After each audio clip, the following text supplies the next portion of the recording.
Hello hi my friends. Last எபிசோடில் ஹீரோயினும் சேர்ந்துருப்பாங்க. இன்னொரு பக்கம் ஹீஜினை பிரேக்கப் பண்ணியிருப்பாங்க.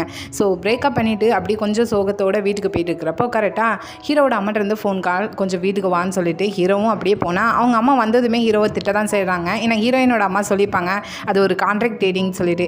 ஸோ அதை சொல்லி தான் திட்டுறாங்க. என்ன அவசியம் வந்துச்சுன்னு காசு கொடுத்து கான்ட்ராக்ட் போட்டு இப்படி ஃப்ராடு தனம் பண்ணியிருக்கேன்னு சொல்லிட்டு அடிச்சிட்டு இருக்காங்க. ஆனால் வழக்கத்துக்கு மாறாக ஹீரோ எதுவுமே ரியாக்ட் பண்ணலை, அமைதியாக நின்றுட்டுருக்காங்க. ஸோ ஹீரோவோட அம்மாவுக்கும் புரியுது பையன் எதையோ நினச்சி மூடு அப்செட்டாக இருக்கான்னு சொல்லிட்டு அவனை அதுக்கு மேலே டிஸ்டர்ப் பண்ணலை, விட்டுருந்தாங்க. ஸோ அடுத்ததாக ஹீரோயின்ட்டு ஹீரோக்கு ஃபோன் கால் வருது. ஹீரோ அந்த காலை அட்டனே பண்ணலை. ஹீரோயினும் எதுக்கு டேட்டிங் பண்ணுறோன்னு டிசைட் பண்ணதுக்கப்புறம் ஃபோன் கால் அட்டன் பண்ண மாட்டேறான்னு சொல்லிட்டு புலம்பிட்டு விடிஞ்சதுமே ஸ்ட்ரெயிட்டாக ரெஸ்டாரண்ட் தான் ஹீரோவை பக்கத்துக்கு போகிறாங்க. அங்கே ஹீரோ வரல. ஸோ எங்கேஜா தான் போய் சொல்லா ஹீரோக்கு உடம்பு சரியில்லைன்னு நினைக்கிறேன், அவங்க இங்கே ரெஸ்டாரண்ட்டுக்கு வரலன்னு சொல்கிறா. ஸோ அப்படியே ஹீரோயின் திரும்பி போகிறப்போ ஆப்போசிட்டில் கரெக்டாக ஹீரோவோட அம்மா வச்சுருந்தா அந்த ஸ்பை கண்ணில் படுறான். ஸோ வந்ததுக்கு அவனை பிடிச்சி 4 தட்டு தட்டிட்டு அதுக்கப்புறம் ஹீரோவை பார்க்கறதுக்காக அப்பார்ட்மெண்ட்டுக்கு போகிறாங்க. கரெக்டாக காலிங் பெல் ப்ரெஸ் பண்ணுறப்போ ஹீரோயினுக்குள்ளே ஒரு பயம் இருக்குது. லாஸ்ட் டைம் இப்படி தான் ஹீரோக்கு உடம்பு சரியில்லைன்னு சொல்லிட்டு ஹீரோயின் சாப்பாடுலாம் செஞ்சு கொண்டு போன இடத்துல கதவு திறந்து பார்க்குறப்போ ஹீஜினும் ஹீரோவும் ஒன்றா வந்து நின்றுப்பாங்க. ஸோ அதே மாதிரி மறுபடியும் இப்போ நடந்துருமான்னு சொல்லி பயத்தோட ஹீரோயின் காலிங் பெல் ப்ரெஸ் பண்ணால் ஹீரோ மட்டும் தான் தனியாக வந்து டோரை ஓப்பன் பண்ணுறாங்க. ஸோ ஹீரோக்கு உடம்பு சரியில்லை போல். ஸோ ஹீரோயின் பார்த்துட்டு என்ன அதுக்குள்ளே இறச்சி போயிட்ட மாதிரி இருக்குது அப்படின்னு சொல்லி உள்ளே போய் ஹீரோக்காக சாப்பாடு செய்கிறாங்க. அப்படியே இன்னொரு பக்கம் ஹீஜினை பார்த்தோன்னா அவளும் கொஞ்சம் கவலையில் தான் இருக்கா. ஆனால் கூடவே ஹென்ரி இருந்து அவளை நல்லாவே பார்த்துக்கிட்டாங்க. இங்கே ஹீரோயின் சாப்பாடுலாம் செஞ்சு ஹீரோவுக்கு கொடுத்தா ஹீரோ சாப்பிட்டுட்டு இருக்காங்க. அப்போ ஹீரோயின் என்னென்னா இப்போது நீ ஹீஜினை பிரேக்கப் பண்ணதுக்கு ரொம்பவே கஷ்டப்படுற மாதிரி இருக்குது, அது அவ்வளோ வலியை கொடுக்குதா என்ன அப்படின்னு சொல்லி கேட்குறதுக்கு ஹீரோ திடீர்னு சாப்பிட கீழே வைக்காங்க. ஸோ கோவம் தான் பட்டுட்டானுன்னு சொல்லிட்டு சரி இனி நான் அதை பற்றி பேச மாட்டேன்னு சொல்கிறதுக்கு ஹீரோயினை பக்கத்தில் இழுத்து ஹீரோயினோட மடியில் படுத்துக்கிட்டாங்க. நாளைக்கு வீக்கெண்ட் தானே, நீ ஃப்ரீ தானே, நம்ம 2 பேரும் இந்த வீட்லேயே இருப்போம்னு சொல்கிறதுக்கு ஹீரோயின் என்னென்னா முடியவே முடியாது, நான் வெயிட் லாஸ் பண்ணுற வரைக்கும் நம்ம 2 பேருக்குள்ளே எதுவுமே கிடையாது, கிட்டத்தட்ட அதுக்கு 2 மாதம் கிட்ட ஆகும்னு சொல்கிறாங்க. ஸோ அதனால் ஹீரோயின் நாளைக்கு வீக்கெண்ட் ஒன்னே அவங்களுக்கு லவ் பண்ணால் அது டேட் பண்ணுறப்போ ஒரு 7 கண்டிஷன் இருக்குது, அதெல்லாம் பண்ணணும்னு சொல்லிட்டு. ஸோ அதை தான் செய்கிறாங்க. என்னென்னா ஷாப்பிங் பண்ணும்போது 2 பேரும் கையை பிடிச்சிக்கிட்டே போகணும். அதுக்கப்புறம் ரொம்ப சைல்டிஷாக பப்ளிக்கில் ஃபோட்டோஸ் எடுக்கணும். அதுக்கு ட்ரெயினில் போகிறப்போ ரொமான்டிக்காக பேசிக்கிட்டே சாப்பிட்டுட்டு போகிறது. முக்கியமாக என்னென்னா ட்ரெயினில் போயிட்டு இருக்கிறப்போ ஹீரோ நான் இந்த பொண்ணை தான் லவ் பண்ணிகிட்ருக்கேன், இவள் பேர் ஹீஜின், நான் இவளை தான் லவ் பண்ணி மேரேஜ் பண்ண போகிறேங்கிறத எல்லார் முன்னாடியும் சொல்லணும் அப்படின்னு சொல்கிறாங்க. இதை கேட்குற ஹீரோவும் இதெல்லாம் ரொம்ப சைல்டிஷாக இருக்குது, இது எதுக்கு நான் அவங்க முன்னாடி போய் சொல்லிட்டு இருக்கணும், என்னால் முடியவே முடியாதுன்னு சொல்கிறதுக்கு ஹீரோயினும் என்ன டேட் பண்ணுறதா இருந்தால் இதெல்லாம் நீங்கள் செஞ்சு தான் ஆகணும்னு சொல்கிறாங்க. அப்படியே கொஞ்ச நேரத்தில் ட்ரெயினில் ட்ராவல் ஆகிட்டு இருக்கிறப்போ ஹீரோயின் போங்க போய் இப்போ எல்லோரும் முன்னாடி சொல்லுங்கன்னு சொல்கிறதுக்கு ஹீரோயின் என்னன்னா நான் சொன்னால் பதிலுக்கு என்ன எனக்கு கிடைக்க போகுது, அதனால் என்னால் சொல்ல முடியாதுன்னு சொல்கிறாங்க. ஆனால் ஹீரோயின் என்னென்னா சரி நம்ம 2 பேருக்கும் இடையில இருக்கிற அந்த 2 மந்த்தை 1 மந்த்தாக நான் மாற்றிடுறேன் அப்படின்னு சொல்லவும் ஹீரோ அடுத்த செகண்டே இருந்துச்சு இங்கே பாருங்கள் இவளோட பேர் ஹீஜின் கிடையாது சாம்சன், இவளுக்கு இந்த பேர் பிடிக்கலன்னு சொன்னான், ஆனால் இந்த பேர் நல்லா தானே இருக்குன்னு சொல்கிறதுக்கு சுற்றி இருக்கிறவங்களும் நல்லா இருக்குன்னு சிரிச்சுக்கிட்டே சொல்கிறாங்க. அது மட்டும் கிடையாது, இந்த பொண்ணை தான் இந்த சாம்சனை தான் நான் லவ் பண்ணிட்டு இருக்கேன், நாங்கள் எப்பவும் ஒன்றா தான் இருக்க போகிறோம்னு சொல்கிறாங்க. ஸோ சுற்றி இருக்கிறவங்க எல்லாருமே கிளாப்ஸ் பண்ணுறாங்க. ஸோ இப்போ ஹீரோயின் என்னென்ன கோவப்படுறாங்க, ஹீஜின்னு சொல்லி எல்லாத்தையும் இன்ட்ரோ கொடுக்க சொன்னால் தேவையில்லாததெல்லாம் பேசி சாம்சன்னு சொல்லிட்டு இருக்கான்னு சொல்லிட்டு. ஸோ இதெல்லாம் முடிச்சுட்டு அடுத்ததான் அவங்க மூவி பார்க்க தான் போயிருக்காங்க. ஸோ அங்கே ஹீரோயினும் டீப்பாக கிஸ் பண்ணிட்டு இருக்காங்க. ஆனால் என்ன நடக்குது, அதே இடத்துல தான் ஹீரோயினோட அக்காவும் செஃப்லியும் வந்திருக்காங்க. செஃப்லி ஹீரோயினோட அக்காட்ட கொஞ்சம் க்ளோஸ் ஆக ட்ரை பண்ணால் ஹீரோயின் அக்கா அவங்கள திட்டி தான் விடுதாங்க. ஆனால் செஃப்லி முன்னாடி இருக்கிற 2 பேருங்களா பார்த்துட்டு கொடுத்து வச்சவன் அவன் பாட்டில் அவன் வாழ்க்கையை என்ஜாய் பண்ணிட்டு இருக்கான்னு சொல்லவும் அருகில் இருக்கும் ஹீரோயினோட அக்காவும் யாரது என்று உன்னிப்பாக கவனித்து பார்க்கிறார்கள். ஸோ அவங்களுக்கு கொஞ்சம் டவுட் வருது அது ஹீரோயின் தானோ அப்படின்னு சொல்லிட்டு. ஸோ அதனால் கிம் சாம்சோன் அப்படின்னு சொல்லியும் ஹீரோயினும் பொறுமையாக திரும்புகிறாங்க. ஸோ தெரிஞ்சு போச்சு அது ஹீரோயின் தான் சொல்லிட்டு. அதனால் ஹீரோயினை வெளியே கொண்டுட்டு வந்து ஃபஸ்ட்டு லிப்பெல்லாம் நல்லா தொட அப்படின்னு சொல்லி தொடச்சி விடுறாங்க. ஆமாம் இங்கே வந்து என்ன பண்ணிட்டு இருக்கேன், இந்த பூனை பால் குடிக்குமான்னு பார்த்தா அது பீரே அடிக்கும் போலையே, அதுமாதிரி ஹீரோ கூட என்ன செஞ்சுட்டு இருக்குன்னு சொல்லிட்டு 2 பேரும் சண்டை போட்டுட்டு இருக்காங்க. இது தூரத்தில் நின்று செஃப்லியும் ஹீரோவும் பார்த்துட்டு இருக்காங்க. இப்போ ஹீரோ என்னன்னா ஆமாம் நாங்கள் 2 பேரும் டேட் பண்ணுறோம், நீங்களும் ஹீரோயினோட அக்காவும் எதுக்கும் ஒன்றா வந்திருக்கீங்க மூவி பார்க்கறதுக்கு, உங்கள் 2 பேருக்குள்ளே எதுவும் இருக்கான்னு சொல்லி கேட்கையும் அவரும் அப்படிலாம் எதுவும் இல்லைன்னு சொல்லிட்டு லைட்டாக மழுப்புறாரு. ஸோ அப்படியே இந்த பிரச்சனையெல்லாம் முடிச்சுட்டு ஹீரோயினும் போயிட்டு இருக்கிறப்போ இப்போ அடுத்ததாக முக்கியமான கண்டிஷனில் ஒன்று செய்ய சொல்கிறாங்க ஹீரோயின். என்னென்னா ஃபஸ்ட்டு ஸ்டார்டிங் எபிசோட்ஸில் பார்த்துருப்போம் ஹீரோயினோட ஃபஸ்ட்டு பிளைண்ட் டேட்டை ஹீரோ நாசம் பண்ணி விட்டுருப்பாங்க. அதுக்கப்புறம் நைட் டைம் உட்காந்து ஹீரோயின் ட்ரிங்க் பண்ணிட்டு இருக்கிறப்போ ஹீரோ போய் கேட்டிருப்பாங்க உன்னோட பாய் ஃப்ரெண்ட் எப்படி இருக்கணும்னு ஆசைப்படுறேன்னு சொல்கிறப்போ ஹீரோயின் சொல்லியிருப்பாங்க நான் லவ் பண்ணுற பாய் ஃப்ரெண்ட் அவனோட வீட்டு முன்னாடி போய் என்னை நிப்பாட்டி வச்சுட்டு நான் இந்த பொண்ணை தான் லவ் பண்ணுறேன்னு சொல்லிட்டு தைரியமாக சொல்லணும். அதே மாதிரி என் வீட்டுக்கு முன்னாடி நான் அவனை நிப்பாட்டி வச்சு எங்கள் அம்மா முன்னாடியும் அக்கா முன்னாடியும் நான் இவனை தான் லவ் பண்ணுறேன்னு சொல்லணும். அப்படி ஒரு பாய் ஃப்ரெண்ட் தான் எனக்கு வேணும்னு சொல்லிப்பாங்க. இப்போ அதை தான் ஹீரோவையும் செய்ய சொல்கிறாங்க, எங்கள் வீட்டில் வந்து பேசுங்கன்னு சொல்லி. இங்கே ஹீரோக்கும் எல்லாமே ஓகேவாக தான் இருக்கேன், ஆனால் ஹீரோயினோட அம்மாவும் நினைக்கிறப்போ தான் கொஞ்சம் பயம் பயமாக இருக்குது. அப்படியே மறுநாள் விடிஞ்சா வீட்டில் ஹீரோயின் அவங்க அம்மாட்ட சொல்கிறாங்க, நான் ஒரு பையனை டேட் பண்ணுறேன், அந்த பையன் இன்றைக்கி நம்ம வீட்டுக்கு உங்களை பார்க்கறதுக்கு வராங்க அப்படின்னு சொல்லும்போது அவங்க அம்மாவுக்கு ஷாக்காக தான் இருக்குது. என்ன திடீர்னு வந்து சொல்லிட்டுருக்கேன், டேட்லாம் பண்ணிகிட்ருக்கேன்னு சொல்லிட்டுருக்கேன், யார் அந்த பையன், அந்த பையனுக்கு வீடு இருக்கா, அவன் பேர் என்னன்னு ஒவ்வொன்றா கேட்க ஹீரோயினும் அவங்க வந்ததுக்கு அப்புறமே நீங்கள் பார்த்து தெரிஞ்சுக்கோங்கன்னு சொல்லி முடிச்சிருந்தாங்க. சரி திடீர்னு வந்து சொல்லிட்டு இருக்கேன், நான் ஃபஸ்ட்டு சமையல் பண்ணுறேன்னு போய் சமையல் பண்ண போகிறப்போ ஹீரோயின்ட்ட சொல்கிறாங்க, எனக்கு பிடிக்காத பையனாக இருந்தால் நான் அக்செப்ட் பண்ணி விட மாட்டேன், அதை மட்டும் ஒன்று தெரிஞ்சு வச்சுக்கோன்னு சொல்லி முடிச்சுக்கிட்டாங்க. ஹீரோயினோட அக்காவுக்கும் கொஞ்சம் பயமாக தான் இருக்குது என்ன நடக்க போகுதுன்னு சொல்லிட்டு.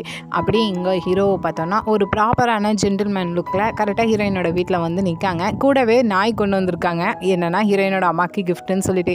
ஸோ உள்ளே போனதுமே ஹீரோயினோட அம்மா ஹீரோவை பார்த்ததுமே சுத்தமாக பிடிக்கலை, இங்கே எதுக்கு வந்திருக்கேன், இன்னும் என் பொண்ணை என்னெல்லாம் சொல்லி அவளை ஏமாத்துறதா இருக்கேன், ஆமாம் அந்த நாய் எதுக்குன்னு சொல்லி கேட்க ஹீரோவும் உங்கள் வீட்டில் எல்லாருமே பொண்ணுங்களாக தானே இருக்கீங்க, ஸோ உங்களுக்கு ஒரு சேஃப்டிக்காக தான் அந்த நாயை நான் கொண்டு வந்திருக்கேன், உங்களுக்கு கிஃப்ட்டுன்னு சொல்லி கொடுக்காங்க, அந்தளவுக்கு ஒன்றும் எங்களுக்கு சேஃப்டி தேவைப்படலை, நீங்கள் வந்தது வேஸ்ட்டு, நீங்கள் இருந்து கிளம்பலான்னு சொல்லிட்டு ஹீரோவை திட்டி விட்டுட்டு போக இப்போ ஹீரோ என்னென்னா அப்போ நாங்கள் குழந்தைய என்ன பண்ணுறதுன்னு சொல்லிட்டு கேட்காங்க.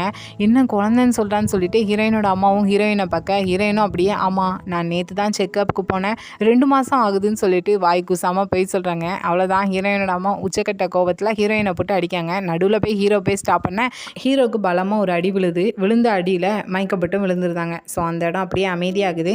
மயக்கத்துலேருந்து எந்திரிச்சதுக்கு அதுக்கப்புறம் பொறுமையாக ஹீரோவை கூப்பிட்டு வச்சு ட்ரிங்க்ஸ் ஊற்றி கொடுக்காங்க. நான் கேட்குற கேள்விக்கெலாம் பதில் சொல்லுன்னு சொல்லிட்டு. ஸோ உன்னோட பேர் என்ன, நீ என்ன படிச்சிருக்க, உன்னோட ஏஜ் என்ன அப்படின்னு கேட்கும்போது ஹீரோ ஒன்றா சொல்கிறாங்க. அதில் தெரியுது ஹீரோக்கு ஏஜ் கம்மி தான் சொல்லிட்டு. ஸோ அப்படியே உனக்கு லைட் பல்பு மாட்ட தெரியுமா, செவுத்தில் ஆணி அறைய தெரியுமான்னு சொல்லி கேட்க ஹீரோக்கு அதெல்லாம் தெரியாது போல், எனக்கு தெரியாது அப்படின்னு சொல்கிறாங்க. பக்கத்தில் ஹீரோயினுக்கு ஹீரோவை பிடிச்சி வச்சு இப்படி கொஸ்டின் கேட்குறது சுத்தமாகவே பிடிக்கல. இப்போ எதுக்கு நீங்கள் தேவையில்லாத கொஸ்டின்லாம் ஹீரோகிட்ட கேட்டுட்ருக்கீங்க, அது தெரிஞ்சாண்ணா தெரிலண்ணா, அது இப்போ தெரிஞ்சுக்கிட்டு நீங்கள் என்ன பண்ண போகிறீங்கன்னு சொல்லி திட்ட பக்கத்தில் ஹீரோயினா ஆனால் நான் எல்லாத்தையும் கற்றுக்கிடுறேன் ஹீரோயினுக்காக அப்படின்னு சொல்கிறாங்க. ஸோ ஹீரோயினோட அம்மாவுக்கும் ஹீரோ இப்படிலாம் பேசுகிறது பிடிச்சிருக்கு தான். ஸோ அப்படியே கேட்காங்க, ஆமாம் உன்னோட அம்மா ஹோட்டலை வச்சு ரன் பண்ணுறாங்க, ஆனால் நீ எதுக்கு சொந்தமாக தனியாக வந்து ரெஸ்டாரண்ட் வச்சு ரன் பண்ணிகிட்ருக்க, நீ அதை தான் பார்த்துக்கிட போறியா என்னன்னு சொல்லி கேட்குறதுக்கு, இல்லை இது டெம்ப்ரவரி தான், நானும் எங்கள் அம்மாவோட ஹோட்டலை பின்னாடி நான் பார்த்துக்கிடுவேன் அப்படின்னு சொல்லிட்டு இருக்காங்க. ஆனால் நீ இப்படி பேசிகிட்டு இருக்கேன், உங்கள் அம்மா உன்னை மாதிரிலாம் கிடையாது, உனக்கும் சரி எங்கள் ஃபேமிலிக்கும் சரி செட் ஆகாது, ஒரு வேளைக்கு உங்கள் அம்மா உங்கள் 2 பேரோட மேரேஜுக்கு ஒத்துக்கிடலைன்னா என்ன பண்ணுறதுன்னு சொல்கிறதுக்கு நீங்கள் இந்த மேரேஜுக்கு ஒத்துக்கிட்டீங்கன்னா போதும், மற்றதெல்லாம் நான் பார்த்துக்கிறேன்னு சொல்லிட்டு ஹீரோ தைரியமாக பதில் சொல்கிறாங்க. இங்கே ஹீரோயினோட அம்மாவுக்கும் ஹீரோ நான் இதெல்லாம் செய்வேன்னு சொல்கிறதுலாம் ரொம்பவே பிடிச்சி போயிடுது ஹீரோவை. அப்படியே கொஞ்ச நேரத்தில் குடும்பமாக 4 பேர் நல்லா பாட்டு போட்டு டான்ஸ் ஆடிட்டு இருக்காங்க. நைட் டைம் ஆனதும் அங்கே தான் ஹீரோ ஸ்டே பண்ணுறாங்க. இன்னொரு பக்கம் சரியாக கூட விடியலை, ஹீஜின் ஹென்ரிக்கு கால் பண்ணிவிட்டு நம்ம மூவி பார்க்க போகலான்னு சொல்லிட்டு ஹென்ரியை கூப்பிட்டு வச்சு மூவி பார்த்துட்டு இருக்கா. என்னன்னா இப்போ தான் ஹீஜினுக்கு பிரேக்கப் ஆயிருக்கு. ஸோ சரியாக தூக்கம் வரல, ஸ்ட்ரெஸ்ஸில் ரொம்பவே இருந்துகிட்ருக்கா. ஸோ அதனால் ஹென்ரி கூட சேர்ந்து இதெல்லாம் செஞ்சுட்ருக்கா. ஸோ அப்போ மூவி பார்த்துட்டு இருக்கிறது அது கூட பிடிக்கல, நம்ம போய் சாப்பிடலான்னு சொல்லிட்டு சாப்பிட்டுட்டு இருக்காங்க. அந்த டைம் என்ன ஆகுதுன்னா சாப்பாடு ஒத்துக்கிடாமல் திடீர்னு ஹீஜினுக்கு வாமிட் வருது.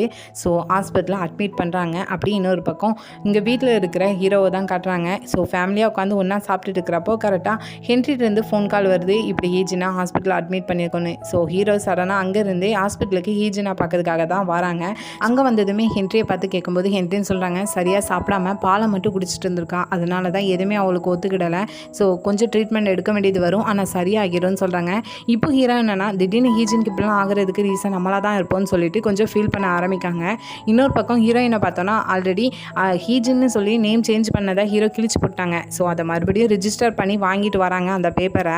ஆனால் இப்போ வர வழியில் திடீர்னு ஒருத்தன் ஹீரோயினை ஸ்டாப் பண்ணிவிட்டு கையில் ஒரு ஃபோட்டோ வச்சுருக்கான், அது ஹீரோயினோட ஃபோட்டோ தான். ஸோ இந்த ஃபோட்டோவில் இருக்கிற பொண்ணு தான் ஹீரோயின் தெரிஞ்சதுமே ஹீரோயின் போட்டிருக்க அந்த ஹேண்ட்பேக்கை வலுக்கட்டாயமாக வாங்கி அதுக்குள்ளே வச்சுருக்கிற அந்த ரிஜிஸ்டர் பண்ண ஹீஜின்னு மாத்திர அந்த பேப்பரை எடுத்து வேணும்னே ஹீரோயின் முன்னாடி கிழிச்சு போடுறான். இதை பார்க்குற ஹீரோயினுக்கு கோவம் வராமல் இருக்குமா, அவனை போட்டு அடிக்காங்க. அவனும் வலி தாங்க முடியாமல் ஒரு விசிட்டிங் கார்டை கொடுக்கான், அது ஹீரோட விசிட்டிங் கார்டு தான். இது எதுக்கு என் கையில் தரேன்னு சொல்லும்போது அதை திருப்பி பாருங்கன்னு சொல்கிறான். அதில் திருப்பி பார்த்தா ஹீரோ தான் எழுதி வச்சுருக்காங்க, உன் இஷ்டத்துக்கு உன் பேரை நான் மாற்ற விட்டுருவேனா, உன் பேர் எப்போவுமே சாம்சோன் தான், எல்லாத்தையும் கிவ் அப் பண்ணுன்னு சொல்லிட்டு ஹீரோ எழுதி வச்சுருக்காங்க.